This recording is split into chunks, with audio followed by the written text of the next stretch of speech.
Imagine you're on a trip to Nashville, and you find this funky house on Airbnb, and you're excited to go. You get to the house, you're pulling the bags out of your car when you realize you're sandwiched in between a factory and a strip club. So this is the experience that happened to me. And to make matters worse, the last day of my trip, while my friends were 3 miles away enjoying a craft brewery, I was getting robbed in front of my Airbnb. So how do I wind up here? How's this happen? The issue is there's no way to tell what an area is like until you get there, and by then, it's already too late. And that's why booking travel often looks like this. First you're on Google, then you're here, then you're here, then you're here, then you're here, then you're here. All of a sudden you have 16 tabs open. You're more confused and less informed. And online travel booking companies know that this is an issue. And that's why they have a 95% drop-off rate on their website. People are leaving the website to answer the same question that I had in Nashville. What is this area like? And that's why we created Spatial. We collect social data to visualize the vibe of an area so that you can navigate like a local anywhere in the world. My name is Leighton Faust. I'm an ethnographic researcher on a mission to empower people with spatial data. We are Spatial, and we are reinventing the way that humans interact with maps. What we discovered is that right now, in this moment, there is a layer of invisible social data that is pouring out of cities. And we asked ourselves, why with all this information are we still not able to tell people what an area is like? And we've cracked that code with our patent-pending algorithm, Luminate. It's the world's first algorithm to create a layer of social data around cities. We analyze behavioral patterns in geotagged social media to create a profile of a city. Once we have that profile, we can use it to benchmark it across places that are hip, like Nashville and the Gulch, or charming, like Charleston. This is the third dimension of maps that we've been missing. It's the first 100% human layer of data. The first time we can see an area as it is today, and how that area changes minute by minute, hour by hour, week by week, day by day. So you can probably see a lot of applications for this type of information, but I'm going to tell you about just one. It's the first market that we're going to, and it's where people feel the most pain. That is online travel booking, specifically vacation rental booking. So companies like Airbnb and Flipkey made $12 billion last year, and remember, they've got a 95% drop-off rate. Think of the billions of dollars that they are leaving on the table. And we've solved this problem for one of our customers, Poshpackers. So they're a fast-growing online travel booking company. And when you go to their website and engage with their maps, you open up and you can see the nightlife areas of the city, sightseeing, foodie areas of the city, artsy, historic, really just about anything we can show you on maps. Now, instead of flying blind on their maps, you are navigating like a local, and Poshpackers loves it because you no longer have to leave the website, and by only using a fraction of what this engine is capable of, they've been able to double conversion since putting Spatial on their platform. But there's a seismic shift happening right now in the way that people book travel. And it's happening right here on your cell phones. So by 2020, 70% of online travel will be booked on a mobile phone on one screen. Guess what you can't do? You can't open up 16 tabs anymore. Companies have one screen to give you the information that you need. And for these companies, we build all the information users are looking for directly into one screen to increase their look-to-book ratio. And that's how we've increased Poshpackers' online mobile interactions and traffic by 55%. Because people are not only coming to the platform to book travel, they're coming back afterwards to engage with the area and see what the area is like. So how are we going to provide value beyond just the map? So this is really cool. As it turns out, every time someone is clicking on one of these categories, what they're doing is they're telling you what is relevant to them. And for companies whose lifeblood is knowing what their users are thinking, this is a gold mine. We collect all this information, wrap it up into an analytics package, send it back to Poshpackers. Now, your maps are not only a sales tool, they're a research tool as well. And Poshpackers is using this to drive email marketing, driving more people back onto their website, back onto their maps, which is good for us, because that's how we make money. So, we have an industry standard API request model where we charge per click. We learned from pilot tests, people click about 6.3 times. Now, I'm going to dimensionalize this for you. Just last year, in our first market, online travel booking, people opened up maps 33 billion times. But it doesn't stop there, because we are going to be wherever people are engaging with maps. So total maps opened last year were, wait for it, 1 trillion total map openings. In fact, since I have walked up on stage today, 15 million people have opened up maps in order to get from point A to B, and we believe that these people have the right to understand what an area is like. And the companies that we work with believe that as well, and that's why with only 6 weeks of sharing this technology, we've been able to bring on 10 companies to use this type of data. Companies from social, mobile, to real estate, even cities are using this information to understand cities. These companies want to help you navigate like a local. But none of this is possible without 2 specific skill sets. What we've done is we've married ethnographic research with data engineering. Let me introduce you to Will Kiesling, our CTO and a savage developer. He's been able to create the technology that makes this new layer of human data possible in a snap of a finger. This is also not possible without a social researcher. Like I mentioned in the beginning, I'm an ethnographic researcher, which means I traveled all around the world, and I actually lived in the communities that I was researching in order to understand what the area is like. I had clients like Procter & Gamble and J&J, and I also taught this at Miami University. And together, we are spatial. And we believe that the day of static maps is over, and the day where urban planners can use this data to understand how cities change, to build behaviorally smart cities, the day when your cars, when your automobiles are socially aware, where all of your devices are connected and understand the environment around them, the day where you can navigate like a local, that future is now. And if you are a company that wants to engage with this technology, or if you are interested in investing in the new generations of map data, come talk to us afterwards, and we can build this future together.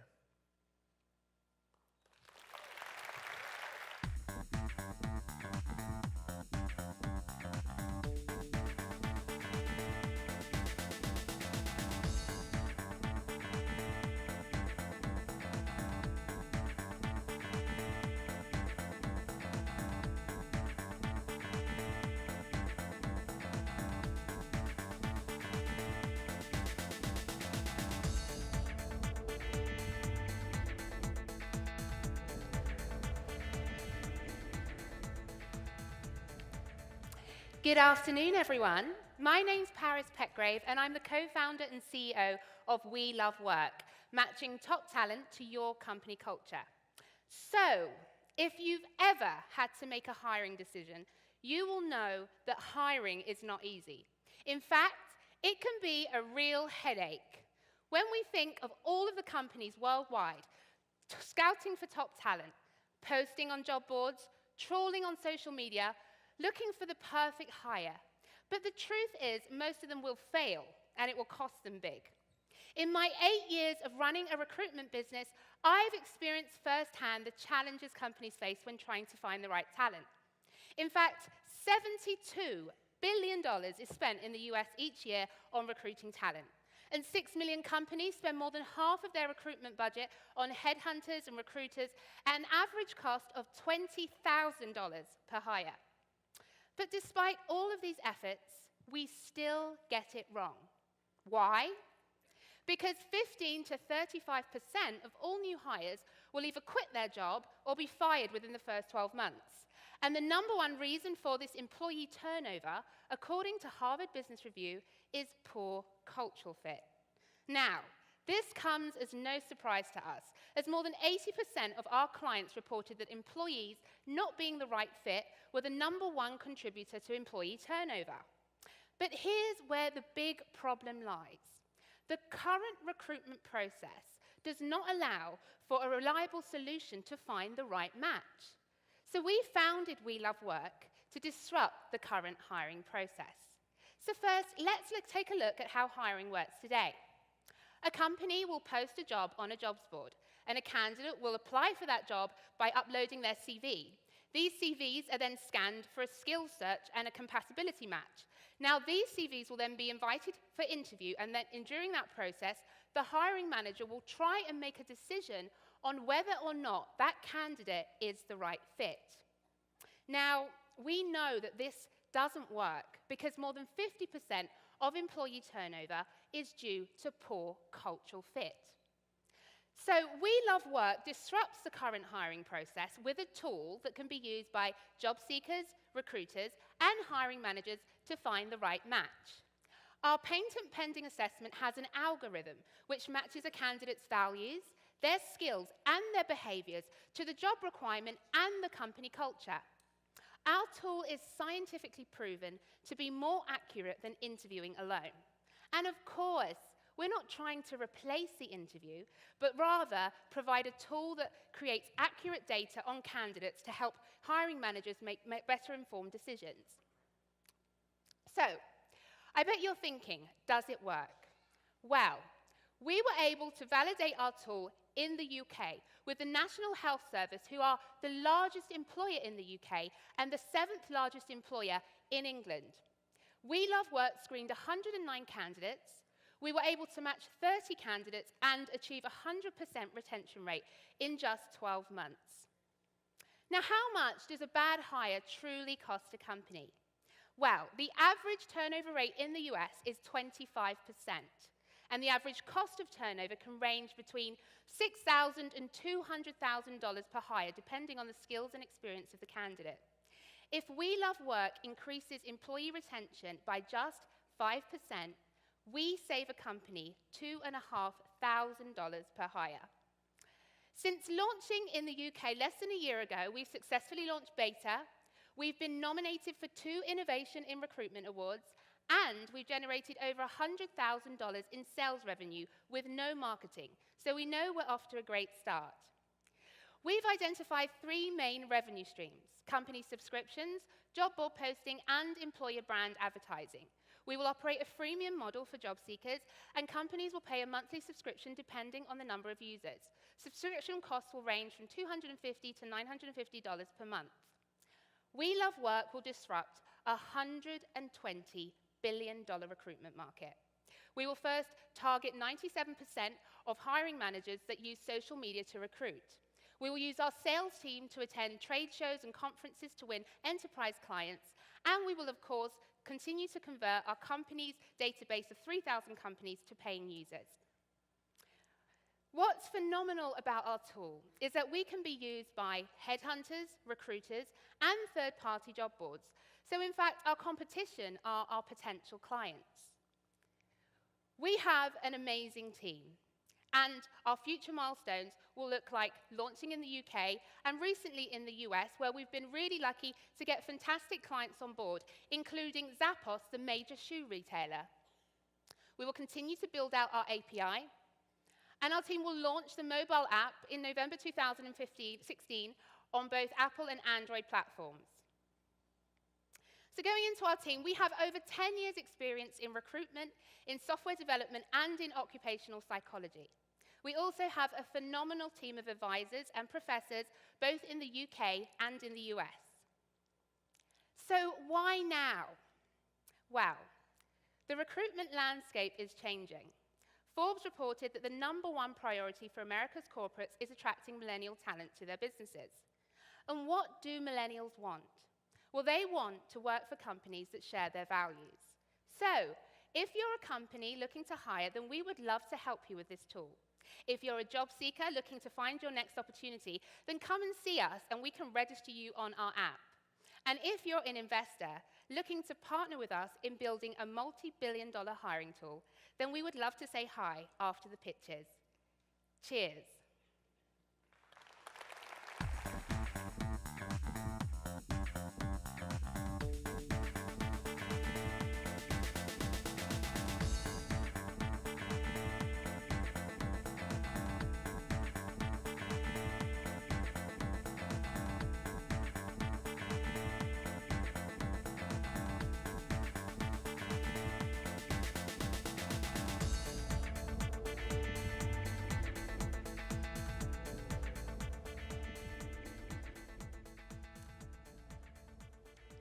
Hi, my name is Griffin Morris, and I'm the CEO of Homefield. I'm a sports fan. I always have been. For me, it's not just about going to the game, it's sharing it with friends. I'm texting, posting onto social media. I get really into it. I'm also an entrepreneur. Homefield was founded a year ago and is the third company I've started with my technical co-founder. The second one was a location-based photo sharing app. As I was pitching that to people, I started to get a lot of feedback about how cool it would be to use it at a sporting event so you could see all of the different pictures people are taking at the game. That's when it clicked and the initial concept for Homefield was born. Look around next time you're at a game. Have you ever noticed how many people are on their phones? The sports industry has. And that's why every sports team is rapidly investing millions into Wi-Fi for fans to use at the game. Why are they doing this? Well, because they've already invested millions into official team apps designed for fans to use while they're at the game so that the team can sell more things to the fans using their phones. Sounds great, right? Well, the problem is no one uses the team's app at the game. Only 5% of fans will open up the app that was designed for them to use while they're in the stadium. This is a multi-billion-dollar missed opportunity for the sports industry. It is a huge opportunity for Homefield. Our mission is to drive fan engagement onto the team's mobile app by turning the team's app into the best place to socially share at the game. Fans want to socially engage when they're at the game. Over half of fans will be active on Facebook, Twitter, and Instagram. But their experience isn't perfect. Only 2% of tweets from a stadium will receive any reply. Fans are basically talking to themselves. The opportunity to improve the fan experience and drive engagement onto the team's mobile app is sitting right in front of us. This is Homefield's patent-pending solution. Our software plugs right into a team's existing app. A fan doesn't need to download a different app. They open up the Teams app, tap on the Homefield button, and instantly they can see all of the Twitter and Instagram content being generated by fans at the game. Fans at the game can post directly to the feed, interact, and converse with the most engaged audience, other fans watching the game with them. It is a location-based stadium social network. We've already proved that this increases the fan experience. In our prior product testing, fans posting onto Homefield received a 10x higher reply rate than if they had posted to Twitter alone. So let's talk business. The sports industry is huge. Over 800 pro, minor league, and college teams in our market have game day apps. None enable fan-to-fan social engagement. Our customer interviews show that fan engagement via social media is the missing element from these team apps. Our feedback also shows interest well beyond just the big four sporting events in the US. We've received interest internationally and in golf, tennis, and NASCAR. So that would be a lot of sales calls. The good thing for us is the way that the sports industry is set up makes distribution much, much easier. We've found 20 companies in the US that develop the official apps for 90% of the entire market. What we do is we sell home field software directly to these companies. They can access us through the cloud via our API and instantly scale us out to all of their customers. And we're excited to announce that we already have an agreement with the largest of these companies in the US that plans to bring home field to over 180 teams. We also have comparable agreements with companies in Canada and the UK. Fan engagement is international. So here's where we're at. We started home field a year ago. Our initial focus was on proving out the technology and running our beta tests. We actually launched home field's concept as a standalone app, and we debuted in the top 50 sports apps in the US. In the last few months, we've initialized and finalized our first customer agreements, and now we're busy refining the product so we can seamlessly be plugged in to any existing app with just a few lines of code. Coming up this fall, we'll launch in 3 college football apps. When we get to winter sports, we'll grow that number to 10, and we plan to double installs and customers year over year, 2017 through 2020. So why do we do this? Well, mostly it's because we want fans to have a better experience. But we also see 3 streams of revenue. The first is a license that we charge directly to the teams to install home field into their apps. The second is transactions. Most of these apps already allow fans to order a hot dog right to their seat, buy merchandise, purchase a ticket upgrade.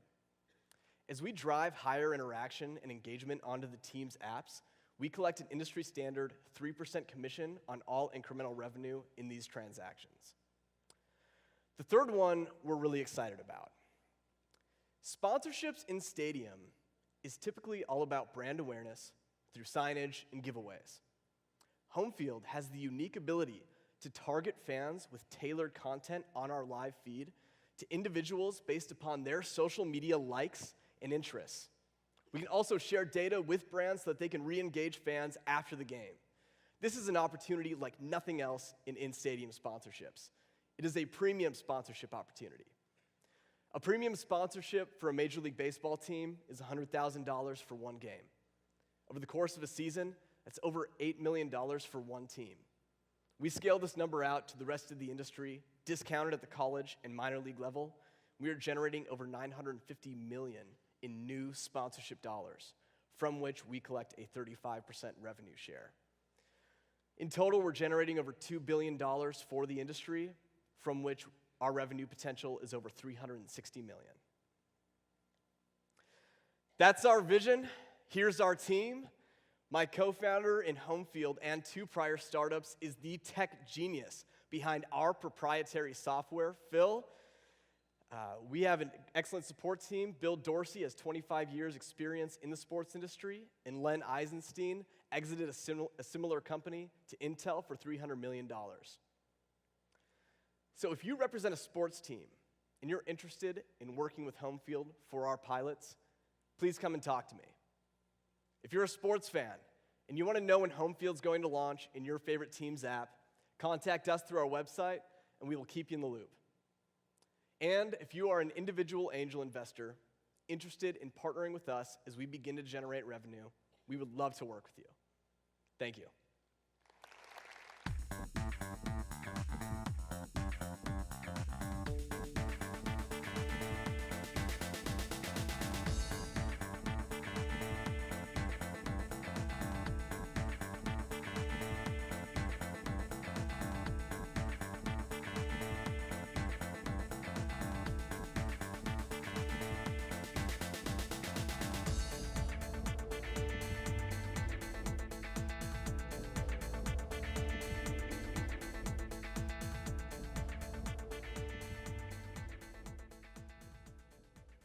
Good afternoon.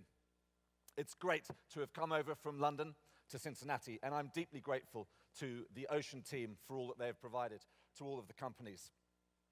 My name is Rupert Edwards. I'm the founder of Lepton, and by background, I've been a Wall Street and tech startup attorney, and also a pastor in church startups and church plants. And that balloon doesn't just represent the journey from London to Cincinnati. This has been something of a 5-year journey. I'm grateful, Don, for your thoughts about timing. That journey took me via trying to start a uranium mine in Zambia, but somehow it feels right that we are in Cincinnati at this point. My wife certainly agrees. How many people here use a fitness app or a tracker like one of these? Raise your hands.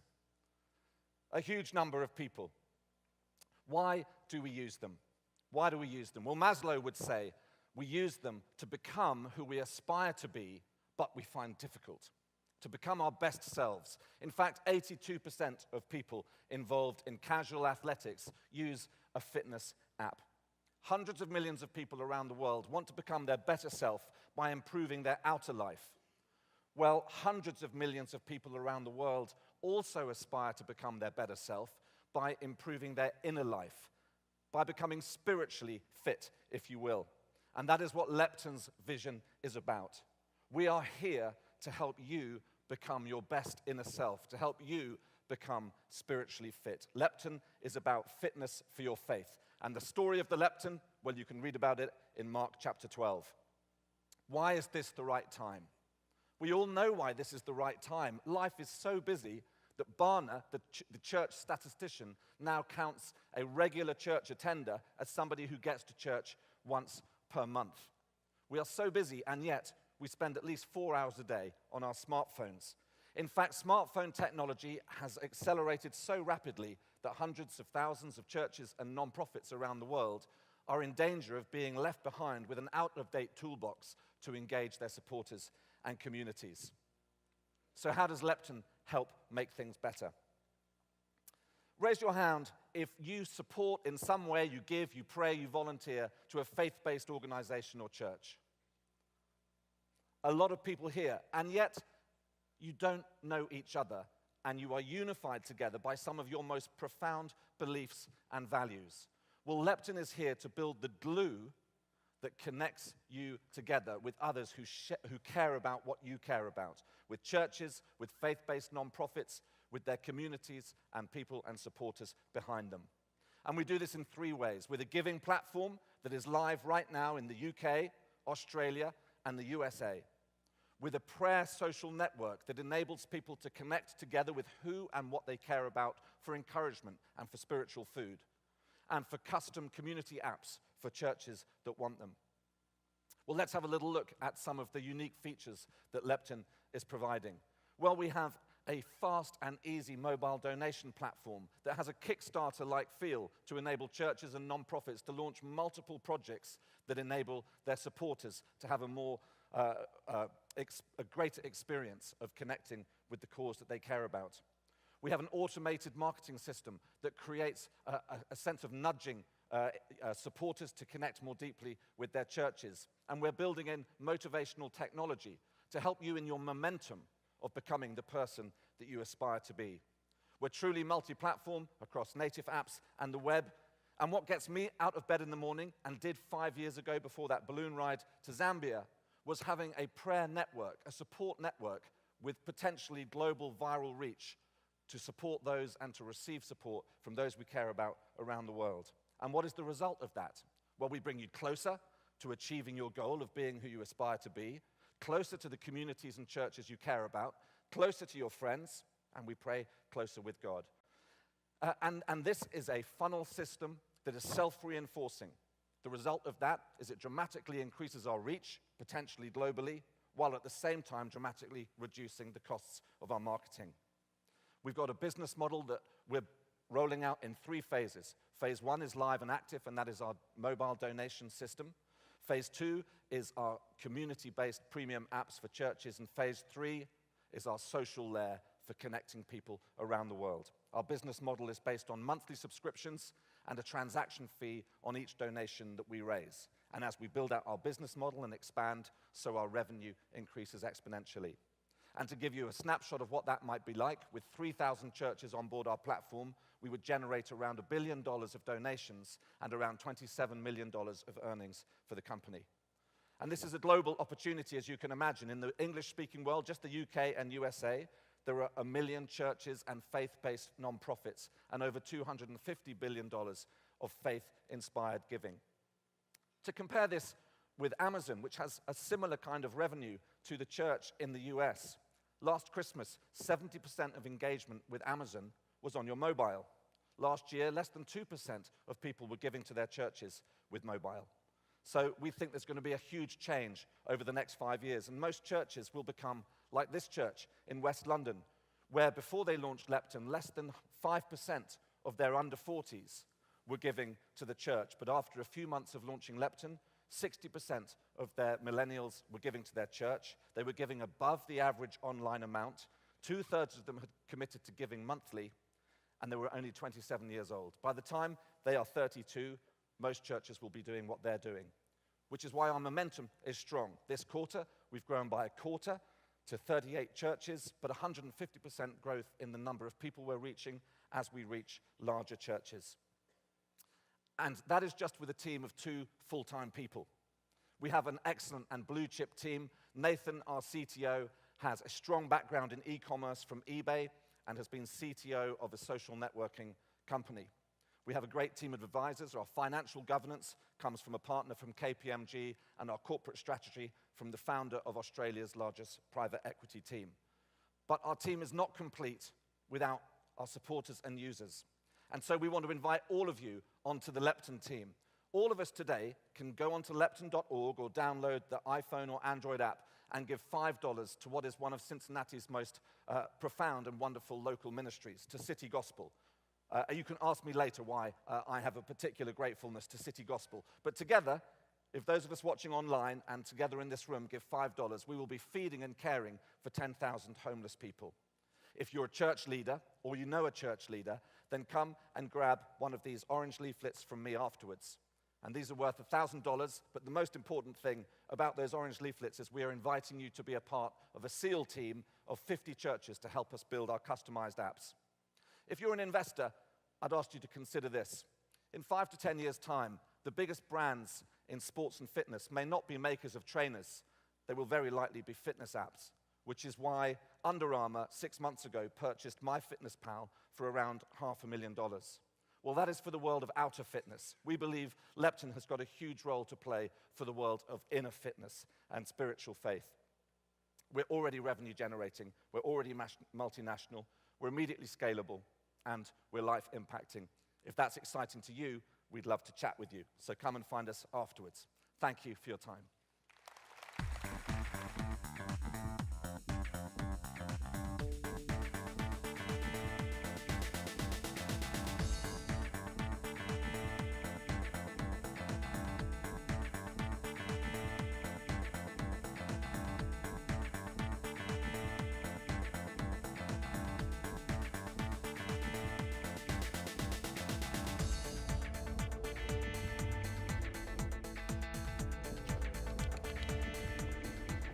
Well, how's it going, everybody?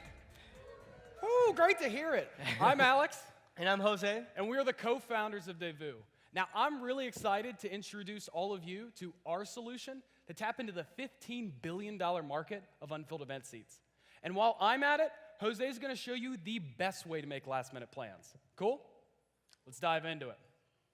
So every year, 40% of concert and sports seats, as well as 88% of movie theater seats, go unfilled. Now, when these businesses recognize that they're going to have unsold seats, they discount their tickets 30 to 80% just to try to get last-minute customers in the door. It's not working. Only 2.5% of people ever make purchases at the last minute. Now, we dove into this problem, and we talked to 1,000 people. And what we found was people prefer to make last-minute plans. The problem is businesses need a better way to connect to their customers at the last minute. Here's why. So event venues sell their seats on sites like SeatGeek, Fandango, and Ticketmaster, but the problem is making a purchase is the last step in their customer's buying experience. Think about it. If you're trying to figure out what you want to do tonight, what do you all have to do before you ever make a purchase? Well, you have to decide what you want to do and who you want to go with. And since we can't do this all in one place, we have to bounce between a bunch of different sites, going tirelessly back and forth, and usually leads us to abandoning going out altogether. But within this problem lies an opportunity. We did the math and found that a 1% increase in sales generates $500 million, approximately, in revenue in these verticals. Well, we did a pilot test with Cincy Ticket, a local ticketing site. And for one of their shows, we were able to increase the total amount of sales by 6% at the last minute. And our solution was pretty awesome. So ladies and gentlemen, I'm happy to introduce you this afternoon to Devu. Now, Devu is short for rendezvous, and that's because we are obsessed with last-minute plans. Now, what Devu does is connects customers looking to make last-minute plans with venues' last-minute offers and rallies their friends all in one place. Now, Jose, let's show them how it works. All right, so when a customer gets on Devu, they choose when they'd like to make plans. Then they choose generally what kinds of plans they'd like to make, such as going to grab dinner or going to watch a movie. Then we use venues' unsold seats to source a list of the best activities going on around them, where a customer can just select the best things going on and invite their friends to go. We ask their friends what they'd like to do and send them answers back along with a link to purchase. Now, don't worry, the friends don't have to have the app for you to invite them, because we send it all through text messages. So how it works is actually quite simple. Event aggregators, such as SeatGeek, Fandango, and Eventful, have created these nationwide databases of events, along with public channels for us to access them. We tap into these channels, and we source their activities to put them on ours. So by doing this, we generate an immediate revenue stream, we decrease marketing spend, and we're able to have relevant activities across the US. So to make money, it's even simpler. So we charge a 10 to 50% commission charge on every purchase through the app. And our competitive advantage is our social multiplier. By allowing customers to easily rally their friends, we create lift in the demand, turning one interested purchaser into a whole group of buyers. Moving forward, we've designed a personalization algorithm that will allow us to do two things.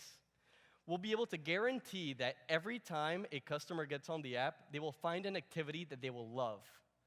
We will also be able to recommend things before and after, turning one purchase occasion into multiple. So to recap, event aggregators source seats for customers. We source customers for those seats. We charge a 10 to 50% commission, and we take advantage of a $15 billion market opportunity in unsold seats. So we are excited to announce that we are launching in Cincinnati today, and you all are going to see us around the city in 3 ways. First way, we're going to start cross-promoting at all of your favorite bars and restaurants, as well as offering exclusive events that you can only get through Devu. Now, the third and final way you're going to see us is through your friends, because our rally feature is going to spur on our organic growth within the region by allowing users to invite friends to rally around events, regardless of if those friends have ever downloaded Devu. So the masterminds behind all this is Alex. He uses his leadership experience that he developed in the US Air Force to connect us with customers. And Jose is focused on the user experience, which adds to his life story of coming to the United States from Colombia to build a business. In addition, the head of technology at Devu is Sherman Adelson, who uses his 15 years of experience to keep that technology awesome. Not to mention, we have a great team of advisors guiding us every step of the way. So if you're scientific research, an engine of discovery, fueling things from understanding how baby dinosaurs grow to nanotubes and medical devices. It fuels and impacts our world with knowledge for good. My name is Jacob Scheidler. I'm an environmental scientist, botanist, and co-founder of Liquid, a comprehensive data management and collaboration platform built specifically for scientific research. And this was born out of the very experience of my own research here on an island in Africa called Comoros, a beautiful, wonderful place. And I was there to study roof-harvested rainwater, because that is the only water that these people have to drink. And unfortunately, it's a water that they do not trust. And it taught me something very amazing, that my research had to be of utmost impact to help. And that's where I realized this immense problem in the research process of data management, of lost time and lost data. I'm not alone in this problem, in fact. It exists across all research in all disciplines. And it's because of the 4 key components of scientific research and the time that we waste between them: collection, analysis, instrument integration, and most importantly, the sharing of data and the collaboration to find the conclusion. The problem is that the tools we use to collect do not respond to the tools that we use to analyze. The instrumentation output has to be manually merged to the collection, usually in an Excel spreadsheet. We waste time. It's missed data. We're introducing error. We're decreasing the impact of our research. To date, there has been no single tool or environment to encompass all 4 of them. That is exactly what Liquid is doing. Today, you can collect, you can analyze, you can integrate your instruments, and you can share and collaborate with your team in one space. You're saving time, you're collecting more data, your research is becoming more impactful. That's what research is supposed to do. So let's imagine one piece of research. You may have any number of data sources, from a survey to instrument integration to even qualitative data. What Liquid is doing is encompassing all those different data streams which currently exist independent from one another into one single space. That space we call the data set. That data set is what we are selling. Now, from within that data set, you can control the analysis. You can understand your data. You can also communicate with your colleagues. And there's a big important factor here. Those colleagues we never charge for. It's not per user, it's per data set. The end value of the sciences is the data because it leads directly to the result. But what if you go well beyond just one data set, one project? You're an organization, you're a nonprofit with multiple research projects going on around the world simultaneously with hundreds of researchers. That's exactly the case with one of our enterprise clients, Adventurers and Scientists for Conservation, a nonprofit connecting adventurers and extreme athletes with scientists who need data in the remote locations they go to every single day. We are proud to be their data backbone. All their projects are now digitized and scalable and mobile across all adventurers. They can now spin up new projects 3 to 5 times faster at 1/10 of the cost of comparable tools. We bring them greater scientific rigor, greater impact. And all that, aggregation, collection, simply for $800 a month. They were so impressed with that, they paid for the entire year up front. In that single data set, just 40. You can have hundreds and thousands of collaborators inside. But how big is this space? Well, first, we look at our segments. We have 3 key places we're entering: the environmental nonprofit space, academic professionals, and environmental consulting. And the reason we have these 3 is they all have a similar problem. Data management in the sciences is reducing the impact and increasing or decreasing our scientific rigor. From a size perspective, it's extensive. Over 60,000 nonprofits, 8 million academic professionals, and 250 environmental firms within the US alone. Combined, they spend nearly $4.9 billion on scientific instruments and equipment each year. We begin with the nonprofit space. We have access to direct signing authority, and we immediately get adoption of their hundreds of volunteers, which in fact, many of them are academic professionals themselves, leading us directly into the next space. To date, we're already generating early recurring revenue. From researchers at the Woodland Park Zoo in Seattle and University of Cincinnati to Sustaina, a plant genetics company on the West Coast. They have seen the power of bringing in multiple people into one space to organize their information to have the greatest impact on the output. When we entered Ocean, we had 5 active monthly data sets. Today, we have over 40, and 48% of that growth came in just the last 30 days. And within those data sets, the activity among them has doubled in that same time frame. More people are using it more frequently because it's empowering their work, not ours, but theirs. Now, this is more than just a business. It's more about that impacting the space, but in reality, it's about impacting a people. This is a picture of the first home I sampled on my research, and it taught me something that I will never, ever forget. As I was bending down, gathering this sample, waiting for the result, I had about 50 or so more people behind me eagerly waiting that answer. And as I stood up and I told them that it was actually far better than I could have anticipated, they literally jumped for joy, danced. I'm not kidding you. I think an instrument came out of a window. They were far more aware of the problem and eager to participate in the solution than I ever imagined. Liquid is simply connecting the sciences because we believe a better connected science is better science. So if you are a researcher yourself and you want to do the best possible work that you can to impact the world and change it for good, then join Liquid. It's free for 90 days. See what the impact can be. Invite your colleagues, bring in your data, have as much as you want. And if you're an investor that wants to see the next generation of the sciences be realized, talk to us afterwards and join this team.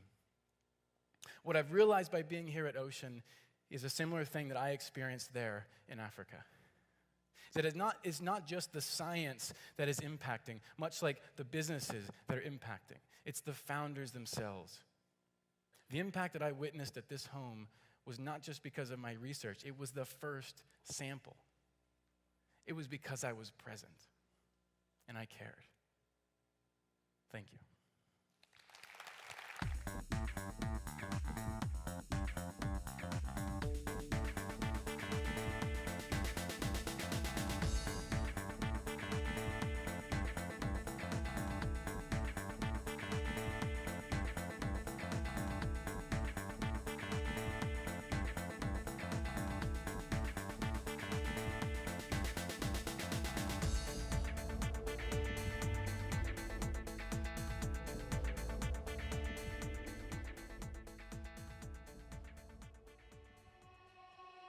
So I've been helping the team at Feasty for the last few months.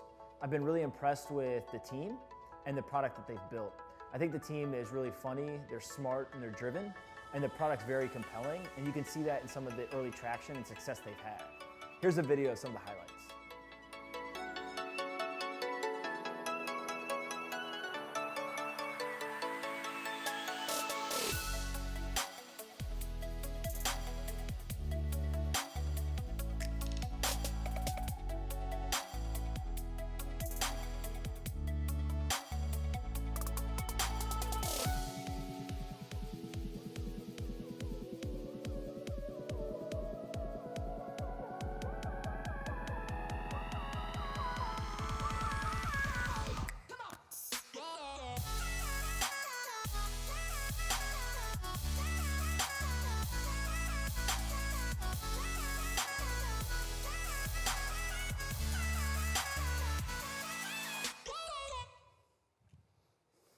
Good afternoon.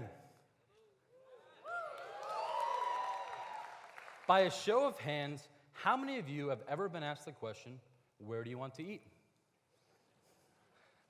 I thought so. How many have ever responded with, I don't know, where do you want to eat?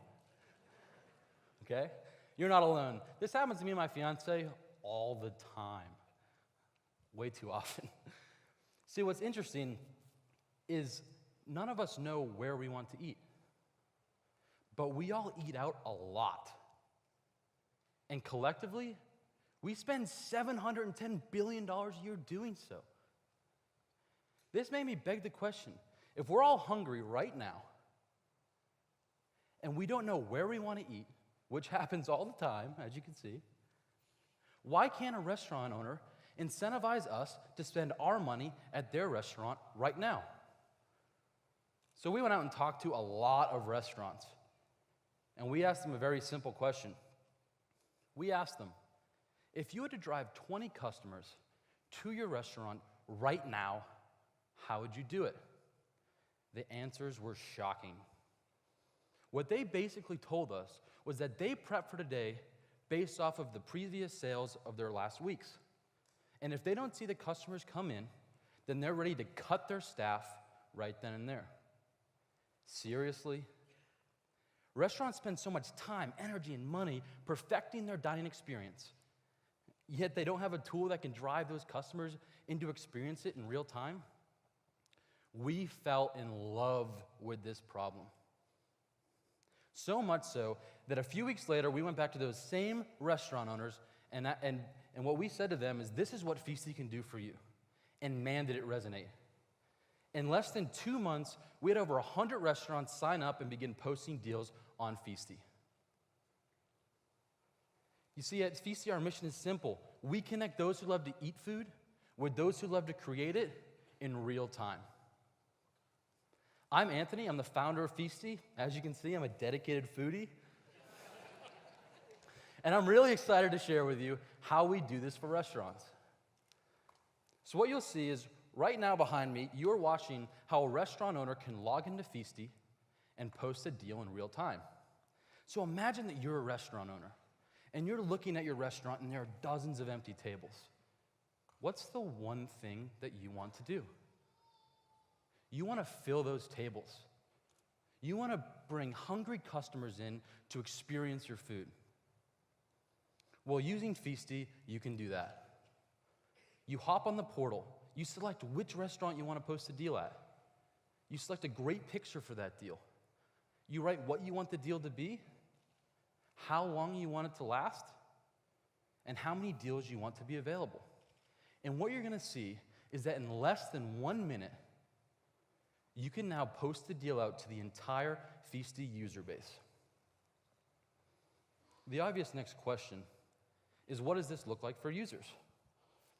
Well, when you use Feasty, you simply tap on the app, and you can begin swiping left and right through deals that are geolocated to your area.